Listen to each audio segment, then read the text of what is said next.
যে নারীকে বাইরে ছিলেন না, তার মানে আপনারা নারীকে সম্মান করেন না। আপনার মা একজন নারী, তারই গর্ভে আপনার জন্ম হয়েছে। আপনি বলছেন দক্ষ তরুণ শক্তি, দক্ষ জনশক্তি গড়ে তুলবে।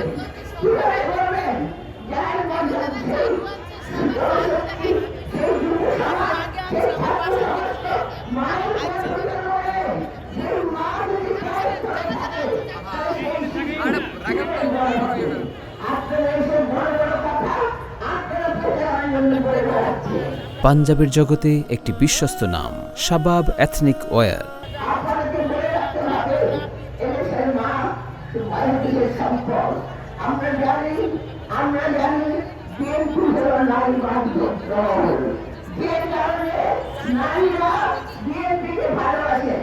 আজকে সেই নারীদের মাথা দেওয়ার জন্য আপনারা ভোটের জন্য নানা রকম কথা বলে এবং মেয়েদেরকে অসম্মান করে অশালীন কথা বলে পিছন দিকে ঠেলে ধরছে।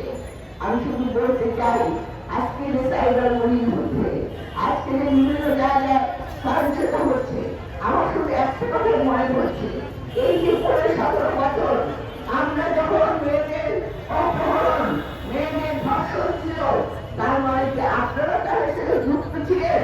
না হলে আপনারা দেশের কথা বলতে পারেন না।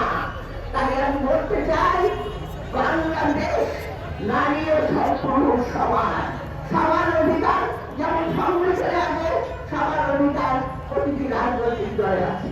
আমি জানি যে আমাদের অনেক মহিলারা আছেন যারা ডক্টরেট, যারা বিভিন্ন ডক্টর শক্তি, তারা কিন্তু প্রতিবাদ করছে না।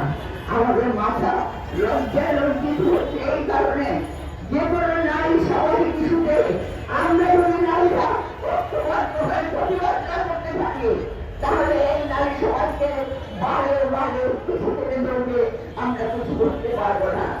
আমরা জানি বাংলাদেশের জাতীয়তাবাদী মহিলা দল সমগ্র বাংলাদেশের মহিলাদের প্রতিনিধিত্ব করে। তাই আজকে জাতীয়তাবাদী মহিলা দল তারা যে প্রতিবাদ করছে, এই প্রতিবাদের ভাষা প্রতিটি জায়গায় পৌঁছে গেছে।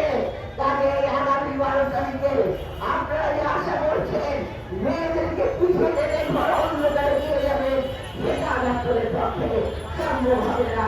বাংলাদেশের 12 তারিখে